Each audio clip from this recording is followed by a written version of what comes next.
राधा स्वामी जी। गुरु प्यारी सात संगत जी, राधा स्वामी जी। संगत जी, हमें सद्गुरु से कुछ मांगने की ज़रूरत नहीं होती, क्योंकि जिनसे हम मांगते हैं वो तो खुद जानी जान हैं। उन्हें पहले से पता है जिनसे हम मांग रहे हैं जब वो दे सकता है तो उन्हें ये नहीं पता होगा कि हमें क्या देना है और क्या नहीं। इसलिए हमें उनसे कुछ भी नहीं मांगना चाहिए। हमेशा उनके आगे हर चीज़ का शुक्राना ही अदा करना चाहिए। संगत जी, हम किस्मत वाले हैं जो हमें अपने सद्गुरु का साथ मिला है, वरना दुनिया तो कहाँ कहाँ भटकती है। संगत जी, यह साखी भी एक ऐसे ही छोटे से बच्चे की विश्वास की है जो कि सद्गुरु पर विश्वास करता है और उनसे ढेर सारी चीज़ों की डिमांड कर बैठता है। और सद्गुरु अपने बच्चों को कैसे उनकी जो कि डिमांड है उन्हें पूरा करते हैं, ये सुनेंगे। संगत जी, यह बच्चा और इसकी माँ बहुत गरीब थे और एक झोपड़ी में रहा करते थे। इस बच्चे के पिता नहीं थे। माँ जैसे तैसे घर का गुजारा करती थी। इन लोगों पे खाने के लिए भी 2 टाइम का खाना नहीं हो पाता था। बच्चे को भूख लग रही थी तो एक दिन माँ सद्गुरु के आगे बैठकर अरदास कर रही होती है, भजन सिमरन कर रही होती है। बच्चा कहता है, माँ खाना दे दो, अगर आपका पूजा पाठ हो गया हो तो। मैं कब से यहाँ पर भूखा हूँ। माँ कहती है, बेटा आज खाना थोड़ा लेट मिलेगा, घर पर कुछ नहीं है खाने को। लेकिन बच्चा माँ से गुस्सा हो जाता है और कहता है कि जब देखो आप इस फोटो के आगे ही बैठी रहती हो, क्या मिलता है इनके आगे बैठने से? क्या ये हमारी प्रेयर सुनते भी हैं? तो माँ कहती है, हाँ बेटा क्यों नहीं। तो बच्चा कहता है, क्या ये हमें खाना दे देंगे? तो माँ कहती है, हाँ बेटा, यही है जो पूरी सृष्टि को खाना देते हैं, तो हमें क्यों नहीं देंगे। फिर बच्चा कहता है, जब ये पूरी दुनिया को देते हैं तो हमें क्यों नहीं खाना देते हैं, हम भूखे हैं, क्यों हम भूखे रह जाते हैं। तो माँ कहती है, बेटा यही हमें खाना देते हैं और पूरी दुनिया को भी यही चलाते हैं, बस इनकी लीला कम ही लोग समझ पाते हैं। तुम इनसे दिल से मांगो तो ये ज़रूर देंगे। संगत जी, बच्चा नादान था तो वह बाबा जी की फ़ोटो के आगे जाके अरदास करता है और कहता है कि मुझे अच्छी अच्छी मिठाई और चॉकलेट दो, और मेरी माँ कब से भूखी है इतने दिनों से, उन्हें भी खाना दो। ऐसे बच्चा बाबा जी की फ़ोटो के आगे अरदास करने लगता है। माँ से सवाल करता है, माँ ये रहते कहाँ हैं, क्योंकि फ़ोटो से ये हमारी बात नहीं समझेंगे, हमें इनके घर पर जाना होगा या फिर इनको चिट्ठी भेजनी होगी। तो माँ कहती है कि बेटा ये बहुत दूर रहते हैं।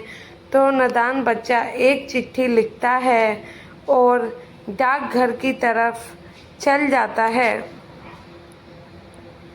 डाकघर में जाकर अब इस बच्चे ने जो कि चिट्ठी लिखी होती है उस पर कोई एड्रेस नहीं था, तो कि वो चिट्ठी पहुंचेगी तो पहुंचे कहाँ।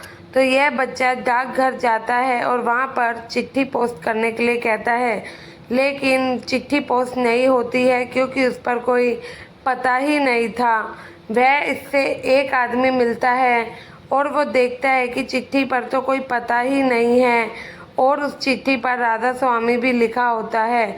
यह बच्चा सत्संगी था और वो आदमी जो कि इस बच्चे को मिला वो भी सत्संगी था। तो वह इस चिट्ठी को अपना एड्रेस लिख देता है और बच्चे से पूछता है पहले कि आपको ये चिट्ठी कहाँ भेजनी है। तो बच्चा बड़े ही नादान उसमें बताता है कि ये चिट्ठी मुझे रब के पास भेजनी है, वो हमें खाना देंगे। तो आदमी बच्चे की मासूमियत देखकर चिट्ठी पर अपना पता लिख देता है और उसे खाने को कुछ सामान दिला देता है। तो बच्चा खुश हो जाता है और कहता है, यह चिट्ठी पहुंची भी नहीं और भगवान ने पहले ही हमें खाना दे दिया। वह खुश होकर घर पर चले जाता है। माँ भी पूछती है, बेटा ये सामान कहाँ से लाया है? तो वह कहता है कि ये सामान हमें भगवान जी ने दिया है, आप ही तो कहती हो उनसे जो मांगो वो दे देते हैं। तो वो अभी मिले थे तो ये सामान भी उन्होंने दिया है।